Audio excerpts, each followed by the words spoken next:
अगर आप लोग 2027 में बोर्ड एग्ज़ाम देने वाले हैं तो आप लोगों के लिए ये वीडियो सबसे ज़्यादा इम्पोर्टेंट है। बच्चों, जो हिंदी का पेपर होता है उसमें बच्चों आता है कि बेरोजगारी की समस्या पर निबंध, ठीक ना। क्या है कि बच्चों इसको लिख नहीं पाते हैं, कहीं ना कहीं बच्चे इसमें गलतियाँ करके आ जाते हैं तो उनको यहाँ से नंबर कट जाता है। बच्चों, मैं आज वही चीज़ बताने वाला हूँ कि जो बेरोजगारी की समस्या पर जो निबंध है आप लोग कैसे लिखेंगे कि बच्चों यहाँ से आपको फुल नंबर मिलेगा, यहाँ से एक भी नंबर नहीं कटेगा। जिस तरीके से बच्चों मैं लिखा हूँ अगर उसी तरीके से आप लोग बोर्ड एग्जाम में लिख के आ जाते हैं, यहाँ से बच्चों एक भी नंबर नहीं कटेगा, ठीक ना। चलिए बच्चों मैं स्टार्ट करता हूँ। सबसे पहले बच्चों आपको ब्लैक पेन से हेडिंग देना है कि बेरोजगारी की समस्या पर निबंध, इस ऐसे, ठीक ना। उसके बाद सबसे आता है पहला रूपरेखा। बच्चे क्या करते हैं कि रूपरेखा को बारे में समझ नहीं पाते हैं, यही गलतियां करना स्टार्ट कर देते हैं। देखिए रूपरेखा क्या होता है, जैसे कि बच्चों मान लेते हैं कि बेरोजगारी की समस्या पर निबंध है, इसका मुख्य हेडिंग क्या है, इसमें कितना हेडिंग है, जो इसमें जितना हेडिंग है बच्चों उसको हमको करना क्या होता है, रूपरेखा में लिखना होता है। जैसे कि सबसे पहले डालते हैं प्रस्तावना, उसके बाद डालते हैं बेरोजगारी के अर्थ क्या है, उसके बाद डालते हैं बच्चों बेरोजगारी का कारण क्या है, चौथा डालते हैं बच्चों बेरोजगारी को रोकने के उपाय, पाँचवा डालते हैं उपसहार, क्या पाँचवा डालते हैं उपसहार।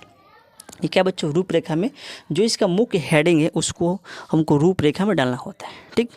ये समझ गए। चलिए पहला हेडिंग डालते हैं बच्चों प्रस्तावना। यहाँ पर जो हम लिखे हैं उसी तरीके से आपको लिखना है। प्रस्तावना ब्लैक पेन से ऐसे लिखना है बोर्ड की कॉपी में। यहाँ से आप लिख सकते हैं कि बेरोजगारी की समस्या हमारे देश की एक प्रमुख समस्या है। सही बात है, यह दिन प्रतिदिन बढ़ती जा रही है।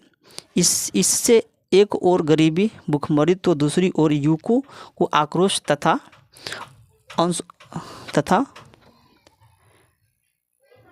तथा अनुशासनहीनता को भी बढ़ावा मिलता है।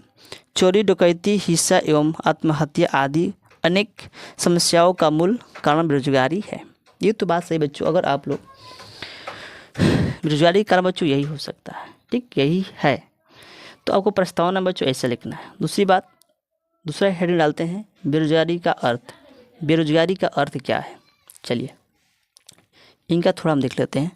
लिखेंगे बच्चों बेरोजगारी का अर्थ, लिखेंगे जब कोई योग्य तथा करने के लिए इच्छा व्यक्ति प्रचलित मजदूरी पर काम करने के लिए तैयार हो और उससे काम न मिले तो ऐसी अपव्यवस्था बेरोजगारी कहलाती है। बालक, वृद्ध आश्रम एवं अपंग व्यक्तियों को बेरोजगारी की श्रेणी में नहीं रखा जा सकता है क्योंकि वे काम करने का योग्य नहीं है, ठीक है बच्चों। बेरोजगारी का अर्थ है, अर्थ में आपको इतना ही लिखना है, ठीक।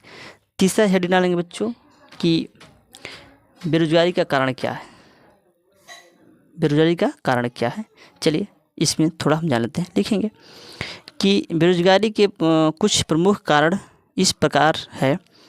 जनसंख्या में तीव्र गति से वृद्धि, शिक्षा का अभाव, अनेक प्रकार की मशीनों का निर्माण, भारी समस्याओं में अशरणार्थियों का आगमन, मानसून की अनियमितता, श्रम की मांग एवं पूर्ति से असंतुलन एवं सरकारी नौकरी में कमी इत्यादि, ठीक। आपको करना क्या है, बेरोजगारी का कारण में तो इतना ही लिखना है, ठीक ना। कि इतना बारे में समझ गए। अब चौथा हेडिंग डालिए कि बेरोजगारी को रोकने का उपाय क्या है। बेरोजगारी को रोकने के उपाय आखिर में हमारे देश में बेरोजगारी को कैसे रोक सकते हैं, रोकने का तरीका क्या है, इसमें बच्चों सारा लिखा हुआ है, ध्यान समझिए। बेरोजगारी को दूर करने के लिए निम्न अपनाना चाहिए। क्या आगे देखते हैं। जनसंख्या वृद्धि पर नियंत्रण, परिवार नियोजन